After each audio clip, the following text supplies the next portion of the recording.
Hey my beautiful bitches, it's me, Fiona St. James, and welcome to another episode of Fiona's Coffee Talks. And as always, I'd like to start off every day with a fresh, hot, black cup of coffee. Hold the cream! I'd love to. And of course, I think of my favorite quote of the century by Oscar Wilde, which says, "Life is too important to be taken seriously, so lighten up, folks."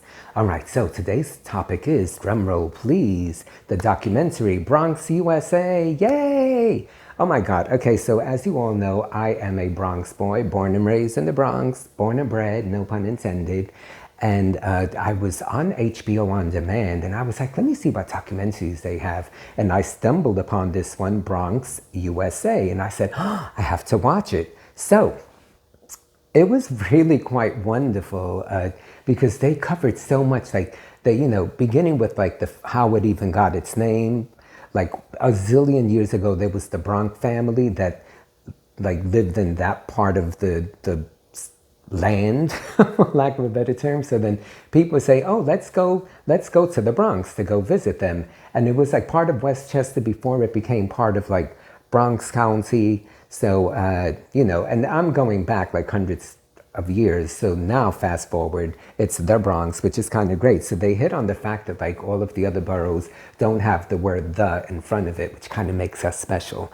But in the documentary, it followed this group of friends that went to Clinton High School, DeWitt Clinton High School, and they were class of like 49, I think, and it was like 10 of them, and here they are a zillion years later. They all knew each other from the neighborhood since they were like 5 years old.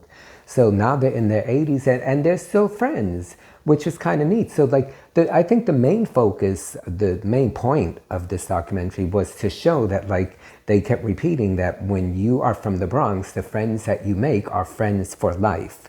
And so I'm watching this and I kept getting emotional because I was like, oh my God, that is so true. Because I think of my own life and I think of like the people that I grew up with in the neighborhood. We don't see each other every minute, but through social media, like I know what's going on with them. And then I was fortunate that going to public schools, like everyone that I went to grammar school with, we also did junior high school and high school with, and those people are still in my life, which is, kind of neat. And what do we all have in common? We're all from the Bronx. Most of them still live there. So they drove that point home a lot, that like friends for life. And it just made me think, yeah, I'm really like blessed and fortunate that I have that. And in speaking to other friends, like, back then, like we made our own fun. So like it was commonplace that like all the kids in the neighborhood, you would go outside and like play in the streets, stickball, freeze tag, slaps, ringalivia, skelsies, all of the shit we would make up. And speaking to other friends that aren't even from New York, from my generation, we all had that same experience where it was like, it was like one big family. But then I asked all of them, well, are you still in contact with those people? And in every single case, if it was someone who is not from the Bronx, the answer was no. Anyone that I've spoken to who is from the Bronx, the answer is yes. And that's the point that they kept driving home with this video, with this documentary. And I was like, it's so true. So they say, if you're from the Bronx and you make friends, they're friends for life. Now they also covered like, the fact that the Bronx, when the Bronx first became the Bronx, it was like considered a ritzy part. But then like fast forward, like between the 60s and 80s, there was a whole lot of shit going on. There were like drugs and heroin use and like burnt buildings. And it was almost like they were trying to infiltrate these drugs into the neighborhoods to kind of keep the people down, because the Bronx has always been heavily minority driven. So, and they also hit on the fact that like salsa music, doo-wop music, and hip-hop music all originated from the Bronx, and all of those were a means of like survival. So like, then suddenly hip-hop came along, or rap music, and it was a way for them to like get their feelings out there, and a way for them to actually like, talk their piece, instead of it being that they're gonna sit here and like, die of a drug overdose. Let's fucking sing about it and turn it into art. Graffiti also. Like I remember growing up and like the trains were graffiti everywhere, but it was a form of art. So it was a means of survival. Like, if you're not gonna do the drugs or whatever, what are you gonna do to like, get your voice out there?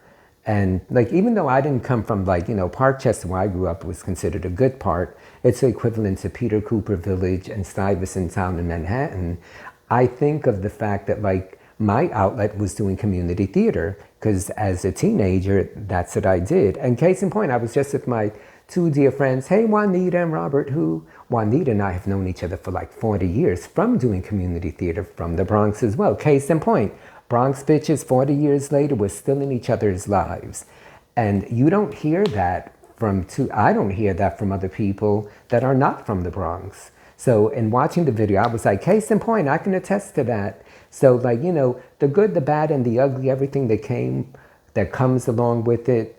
I think the moral of the story is the friendships and the survival. I kind of feel like if you're from an area like the Bronx, I've always said about myself that I feel because I'm from there, I think that's what gives me like an extra edge or a little more like savviness. We tend to be a little street smart. So, and I think that has everything to do with just being from there. So anyway, I feel fortunate and blessed that I'm from the Bronx. I remember even just thinking like, as a teenager, as much as I loved being in the Bronx, like when I went to college, to Hunter College, I was like, oh, I'm a city boy. The city's where I belong. And, and I loved going into town every day. But like now when I really think about it, because my parents still live this, I'm in Parkchester a couple of times a week. I'm like, I really love the Bronx. And I'm fortunate that I'm from there. So anywho. The coolest people are from the Bronx, I've always said. So check it out, Bronx USA on HBO. Even if you're not from the Bronx, just check it out. It's entertaining, knowledge is power, and especially if you are from the Bronx, watch it. So anywho, that's my story. I'm sticking to it. If you like what I have to say, give me a thumbs up. Don't forget to subscribe if you have not. And as always, I'm glad that you guys are here with me, and I look forward to seeing you again soon. Love you.